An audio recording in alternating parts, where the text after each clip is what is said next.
तो hello everyone, स्वागत है हमारे नए वीडियो पर। गाइज, अपने नए वीडियो में आज हम बात करने वाले हैं प्राचीन भारतीय इतिहास के स्रोत के साहित्यिक स्रोत के बारे में, क्योंकि पिछले वीडियो में हमने इसके पुरातात्विक स्रोत को कवर किया था और आज हम इसके साहित्यिक स्रोत के बारे में पढ़ेंगे। तो चलिए देखते हैं। प्राचीन भारत का साहित्यिक स्रोत। अगर हम बात करें भारत के साहित्यिक स्रोत की, तो इसे वैसे 3 पार्टों में डिवाइड करके पढ़ते हैं: धार्मिक साहित्य, संगम साहित्य और धर्मेतर साहित्य में, है ना।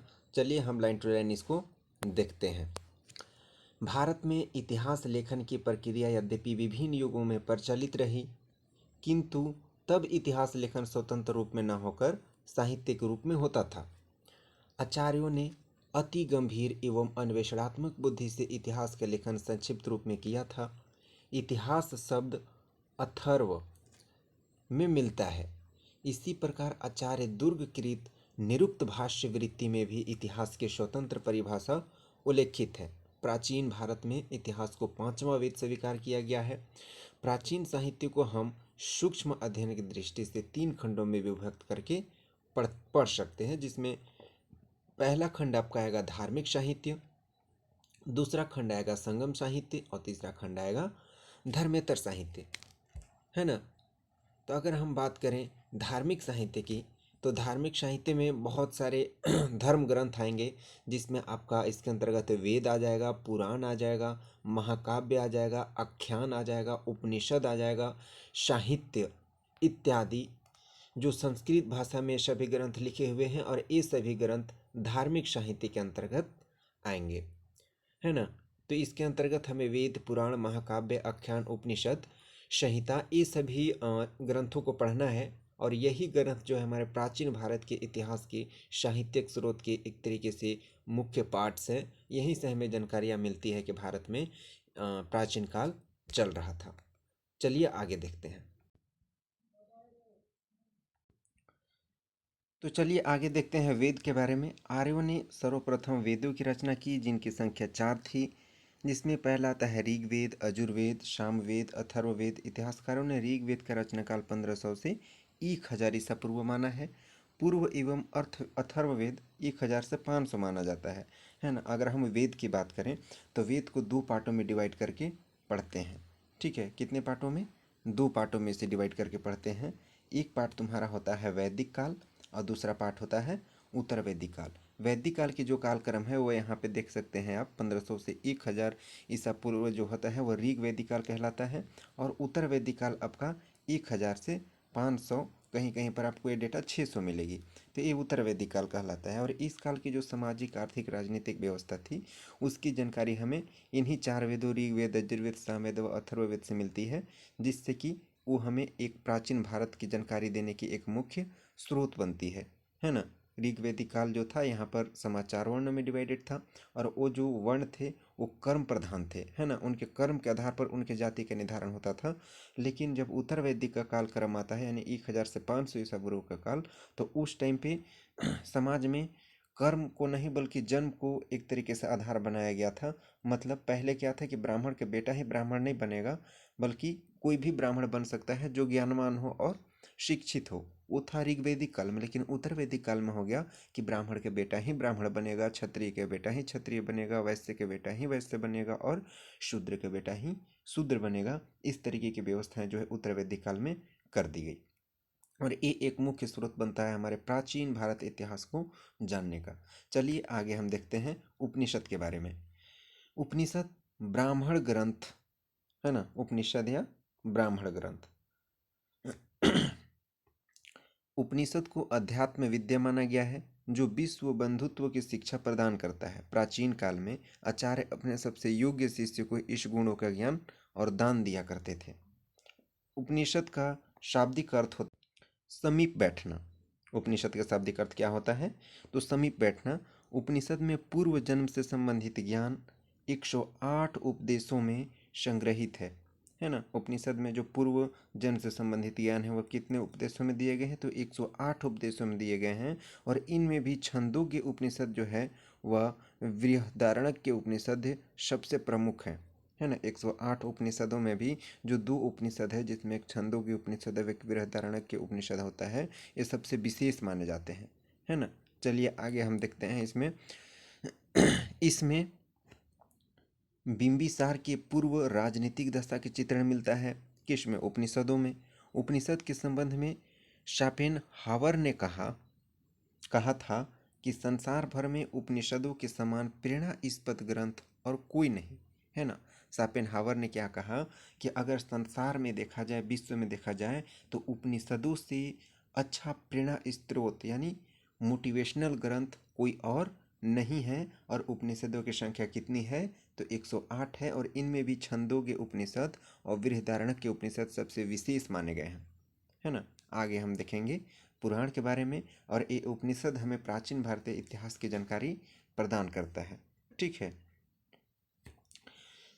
पुराण देखेंगे।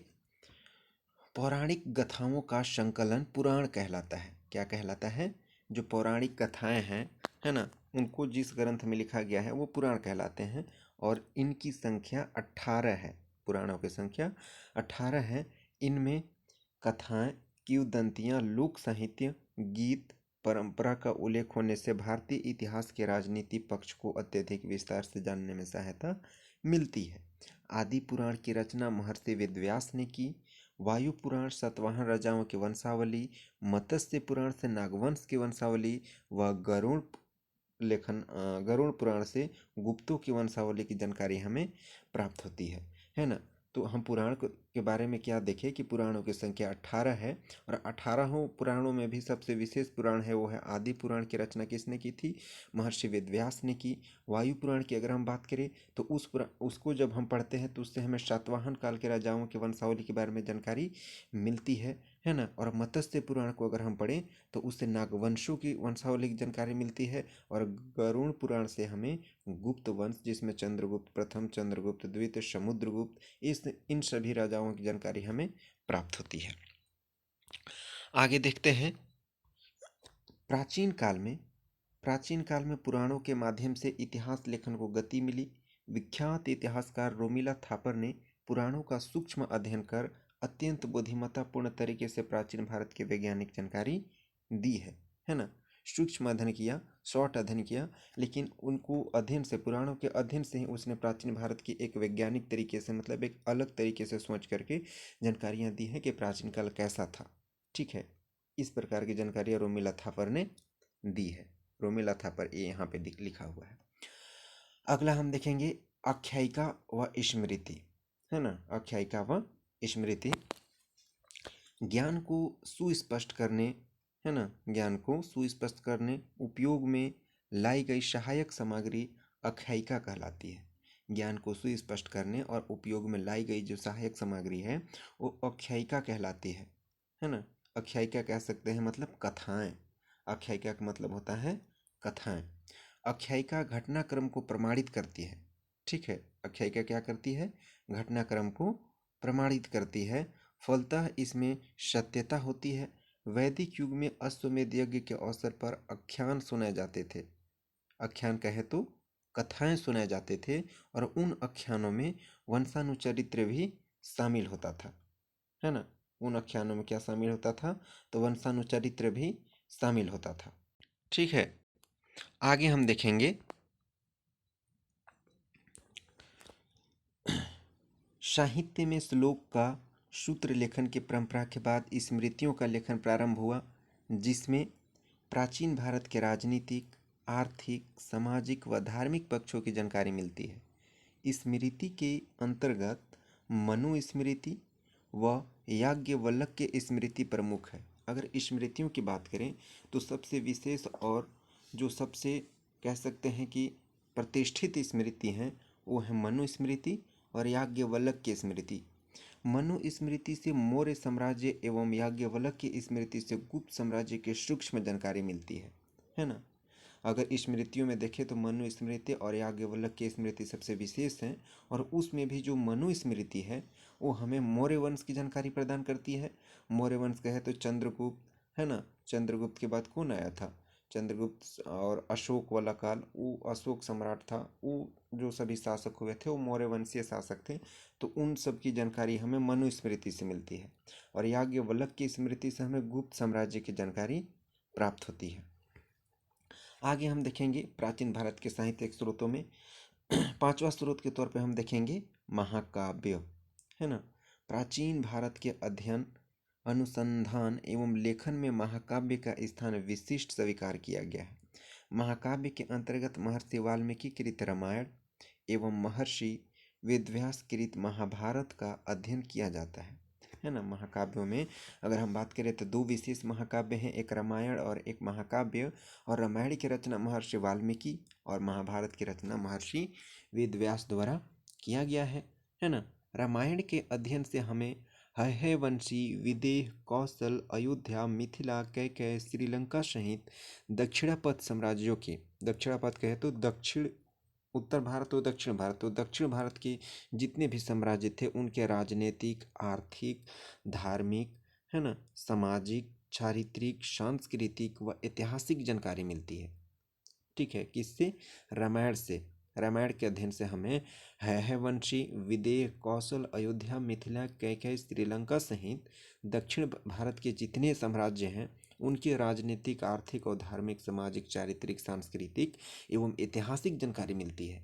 इसी प्रकार महाभारत की अगर हम बात करें तो महाभारत भी एक महाकाव्य है ना। उससे हमें कुरु, चेदी, अंग, बंग, विराट, मत्स्य, विदर्भ, बल्ख, चीन, कंबोज, सौराष्ट्र के यादव वंशीय, है ना, सौराष्ट्र के यादव साम्राज्य की विस्तृत जानकारी हमें प्राप्त होती है। तो महाकाव्य के में हमने दो महाकाव्यों को देखा, जिसमें पहला महाकाव्य रामायण, और रामायण महाकाव्य की रचना महर्षि वेदव्यास ने की। ठीक है, और रामायण महाकाव्य को पढ़ने से हमें बहुत सारे उत्तरी भारत और बहुत सारे दक्षिण भारत के राज्यों के राजनीतिक, आर्थिक, धार्मिक, सामाजिक और चारित्रिक, सांस्कृतिक, ऐतिहासिक जानकारी मिलती है। लेकिन दूसरा महाकाव्य हमारा महाभारत है, और महाभारत महाकाव्य की रचना महर्षि वेदव्यास ने की है। और इससे हमें कुछ उस काल के विशिष्ट जो वंश थे, जो राज्य थे, जैसे कुरु, चेदी, अंग, बंग, विराट, मत्स्य, विदर्भ, बल्ख, चीन, कंबोज और सौराष्ट्र के यादव साम्राज्य, इन सभी की विस्तृत जानकारियाँ हमें महाभारत महाकाव्य से मिलती हैं। और इससे हमें ये पता चलता है कि पूर्व काल में जो क्या चल रहा था, प्राचीन काल चल रहा था, है ना, क्योंकि ये सभी घटनाएं जो है प्राचीन काल से जुड़ी हुई हैं, उन सभी से संदर्भित हैं। तो इन महाकाव्यों के माध्यम से हमें जानकारी मिलती है इस प्रकार से प्राचीन काल की। चलिए आगे देखते हैं। तो अगला हमारा जो प्राचीन भारतीय इतिहास की कह सकते हैं कि स्रोत है, वो है बौद्ध साहित्य, है ना। बौद्ध साहित्य भी प्राचीन भारतीय इतिहास की जानकारी हमें प्रदान करती है। प्राचीन भारतीय इतिहास के स्रोत के रूप में बौद्ध साहित्य महत्वपूर्ण है। त्रिपिटक, जिसमें सूत पिटक, विनय पिटक और अभिधम पिटक आते हैं, है ना।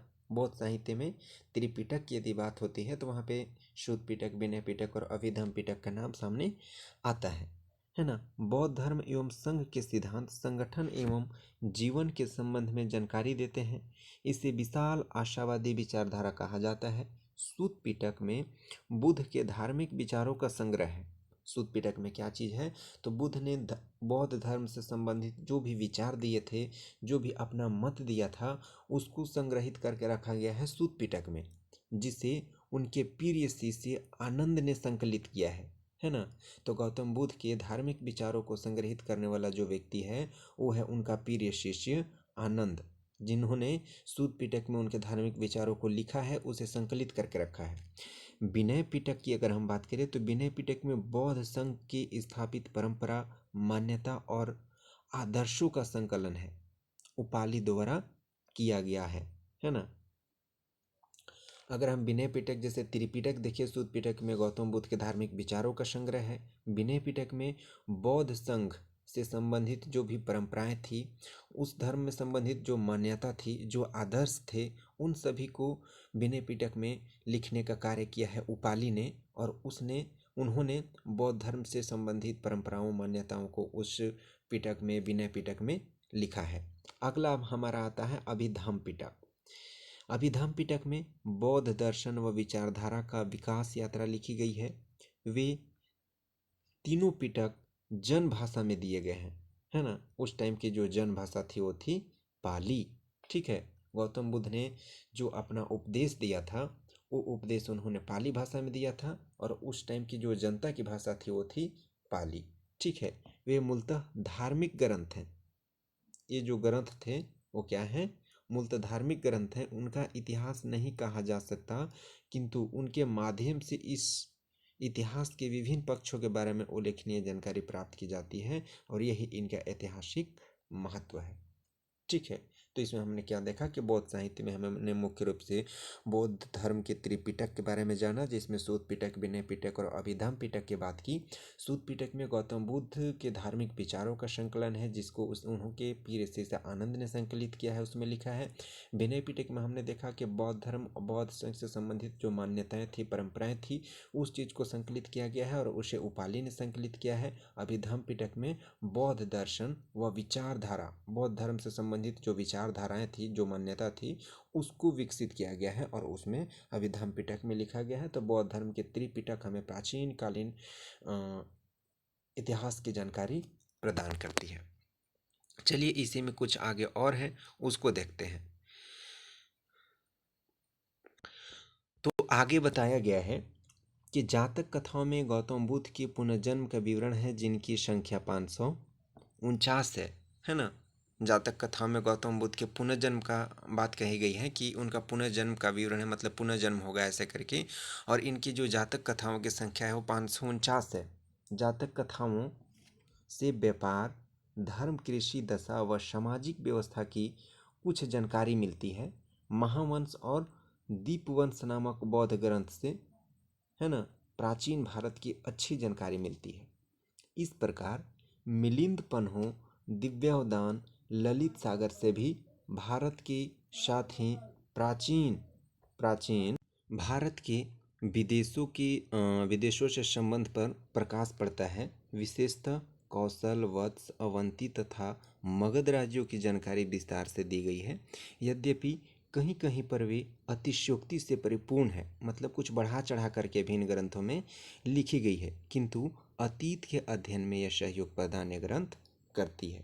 बौद्ध ग्रंथों का जो इतिहास की जानकारी के साधन के रूप में प्रयोग करते समय हमें सूक्ष्मता से इतिहास की सामग्री लेनी चाहिए। यद्यपि इन ग्रंथों के ऐतिहासिक महत्व है, किंतु इन्हें ऐतिहासिक कृति के रूप में स्वीकार नहीं किया गया है। तो इस धर्म से संबंधित जो प्रमुख ग्रंथ हैं, जैसे दीपवंश, महावंश, मिलिंद पन्हो, दिव्यावदान, ललित सागर, ये सभी बौद्ध धर्म से रिलेटेड ग्रंथ हैं जो बौद्ध धर्म की जानकारियाँ हमें प्रदान करती हैं। चूँकि बौद्ध धर्म प्राचीन काल में घटित हुई है, तो इन ग्रंथों के माध्यम से हमें प्राचीन काल की जानकारियाँ प्राप्त होती है। चलिए आगे हम देखेंगे जैन साहित्य, है ना। जैन साहित्य देखते हैं, क्योंकि जैन साहित्य भी एक हमारा मुख्य स्रोत है प्राचीन भारतीय इतिहास जानने का। तो हम चलिए आगे अब देखेंगे जैन साहित्य के बारे में। अगर हम बात करें जैन साहित्य की, तो जैन साहित्य की रचना प्राकृतिक भाषा में हुई है। जैसे हमने बताया कि बौद्ध धर्म के संस्थापक गौतम बुद्ध ने जो अपना उपदेश दिया था उसको पाली भाषा में दिया था। तो ये जो जैन साहित्य है वो प्राकृतिक भाषा में लिखी गई है, क्योंकि इस टाइम पे जनता की जो भाषा थी वो प्राकृतिक हो गई थी। अचरांग सूत्र से, है ना, अचरांग सूत्र में जैन भिक्षुओं के आचार नियमों का उल्लेख है। इस प्रकार भगवती सूत्र से महावीर की जीवनी ज्ञात होती है ना। क्या होती है? भगवती सूत्र से महावीर की जीवनी के बारे में हमें जानकारी, उनका उल्लेख मिलता है। नया धम्म कहाँ में महावीर के उपदेशों का संग्रह किया गया है। जैन साहित्य में कलिका पुराण, आदि पुराण, है ना, उत्तर पुराण, बृहद कथा कोश, कल्प सूत्र महत्वपूर्ण ग्रंथ है। जैन ग्रंथ में अगर हम देखें तो कालिका पुराण, आदि पुराण, उत्तर पुराण, बृहद कथा कोश, कल्प सूत्र, ये सभी महत्वपूर्ण ग्रंथ हैं। किंतु हेमचंद्रकृत, परिशिष्ट, वर्मन आदि मंजूश्री, मूल, कल्प महत्वपूर्ण ग्रंथ की श्रेणी में भी आते हैं, जिसकी रचना 12वीं शताब्दी में हुई थी। इसमें भारतीय इतिहास के उपयोगी सामग्री मिलते हैं। इसके अतिरिक्त इन साहित्यों में महावीर के समकालीन राजाओं के बारे में भी अच्छी जानकारी मिलती है, तथा व्यापार और व्यापारियों के उल्लेख भी इन ग्रंथों में मिलते हैं। है ना। जैसे हमने देखा कि जैन साहित्य जो था वो प्राकृतिक भाषा में दी गई थी, और जैन साहित्य में मुख्य रूप से अचरांक सूत्र में जैन भिक्षुओं के बारे में उल्लेख किया गया है। और इस धर्म से संबंधित जो ग्रंथ हैं जैसे कालिका पुराण, आदि पुराण, उत्तर पुराण, बृहत कथा, कुश, कल्प सूत्र, ये सब तो इम्पोर्टेंट्स हैं ही, लेकिन इनके साथ साथ हेमचंद्र द्वारा दिया गया जो मंजूश्री मुल्क और ये ग्रंथ हैं वो भी बहुत अपनी महत्वपूर्ण कृति रखते हैं प्राचीन भारत इतिहास के जानकारी के संदर्भ में, है ना। तो प्राकृतिक भाषा के कुछ हम साहित्य देख लेते हैं कि प्राकृतिक भाषा में ऐतिहासिक ग्रंथ जैसे गोंडवाहु हैं जिसके रचनाकार वक वाकपतिराज थे, है ना। इस ग्रंथ में कनौज के शासक यशोवर्मन जो 725 ईस्वी के विजयों की बात करती है। ये जो ग्रंथ है ना, गोंडवाहा, इसमें यशोवर्मन के विजय की जानकारी मिलती है, और यशोवर्मन एक प्राचीन कालीन शासक था। इस प्रकार से ये हमें प्राचीन काल की जानकारियाँ प्रदान करती है। तो चलिए आगे हम देखते हैं संगम साहित्य, क्योंकि साहित्यिक स्रोत को हम 3 स्रोतों में धार्मिक, धर्मनिरपेक्ष और धर्मेतर में डिवाइड किए थे। तो उसमें हमारा एक आता है संगम साहित्य। संगम साहित्य की यदि हम बात करें तो उत्तर भारत में जिन दिनों संस्कृत साहित्य का सृजन हो रहा था, ठीक उन्हीं दिनों दक्षिण भारत में तमिल शासकों के संरक्षण एवं निर्देशन में विद्वान व उर्वर कल्पना के धनी कवियों का एक मंडल या समूह था जिसे संगम नाम दिया गया है। कवियों के इस समूह के दुर्लभ साहित्य की रचना की थी जिसमें संगम साहित्य, जिसे संगम साहित्य कहा जाता है ना। इतिहास की जानकारी के साधन के रूप में तमिल भाषा के प्राचीन साहित्य संगम साहित्य का अपना विशेष महत्व है। इनमें तत्कालीन दक्षिण भारत के विभिन्न साम्राज्य और उनके भूभाग, यहाँ पर प्रजा की स्थिति, धार्मिक दशा, व्यापार पर प्रकाश पड़ता है। इनके अध्ययन ने दक्षिण भारत के इतिहास लेखन को एक नया आयाम दिया है। संगम साहित्य के व्याकरण के रूप में तुला हाफिया एवं तुल्कपियम प्रसिद्ध है। ठीक है, इसमें तुलाहाकाफिया और तुल्कपियम जो है एक प्रसिद्ध साहित्य हैं जो उस काल की जानकारी हमें प्रदान करते हैं। अन्य ग्रंथों की यदि हम बात करें तो निर्णय, है ना, पतुतपतु और परिपिंडाल, ठीक है, पुरनानूर, अहनानूर प्रसिद्ध हैं। ये सभी ग्रंथ जो है संगम साहित्य के रूप में प्रसिद्ध हैं। संगम साहित्य के अध्ययन से प्राचीन भारतीय इतिहास के संबंध में नवीन जानकारी मिलती है, और इस काल में व्यापार सामग्री थल मार्ग से पशुओं और जल मार्ग से नौकाओं के माध्यम से भेजी जाती थी। इन सभी जानकारियाँ हमें संगम साहित्य के माध्यम से मिलती है। अगला हमारा आता है लौकिक साहित्य या धर्मेतर साहित्य। तो अगर हम लौकिक साहित्य या धर्मेतर साहित्य की बात करें तो इसमें बताया गया है कि भारतीय मनुष्यों ने अपने लेखों तथा ग्रंथों में अध्यात्म को मूल मानकर इतिहास के संबंध में विशद ज्ञान नहीं की है। फलतः तत्कालीन राजवंशों की जानकारियाँ दी गई है लौकिक साहित्य में, धर्मेतर साहित्य में। जैसे कौटिल्य का अर्थशास्त्र, ये सभी धर्मेतर साहित्य थे जो धर्म से संबंधित तो नहीं थे, लेकिन मौर्य काल की जानकारी कौटिल्य का अर्थशास्त्र में विशेष तौर पे दिया गया था, और ये हमारे धर्मेतर साहित्य में आते हैं। क्योंकि कौटिल्य का जो अर्थ, कौटिल्य यानी विष्णुगुप्त जिन्हें चाणक्य भी कहा जाता था, ठीक है। तो इसी प्रकार की जो वीडियो है गाइज, प्रतिदिन मैं अपने इस चैनल पे अपलोड करता हूँ, है ना। B A first year, B A second year, और B A final years, plus में जो कंपटीशन की तैयारी कर रहे हैं बच्चे, उन सभी के लिए हमारी जो वीडियो है बहुत महत्वपूर्ण है। तो आप सभी हमारे इस यूट्यूब चैनल के साथ जुड़िए। हमारे चैनल पे यदि नए हैं तो चैनल को सब्सक्राइब कर लीजिए, वीडियो को लाइक कीजिए, कमेंट्स कीजिए। अगर कोई परेशानी है, कहीं पर कुछ समझ में नहीं आया तो आप कमेंट्स कर सकते हैं, हम पुनः इस टॉपिक पर चर्चा करने का प्रयास करेंगे, है ना। तो हम इसी प्रकार की वीडियो हर रोज़ डालते हैं अपने इस चैनल पे। तो आप लोग हमारे चैनल के साथ जुड़ करके बहुत अच्छा से तैयारी कर सकते हैं। गाइज मिलते हैं अपने नए वीडियो में, तब तक के लिए जय हिंद।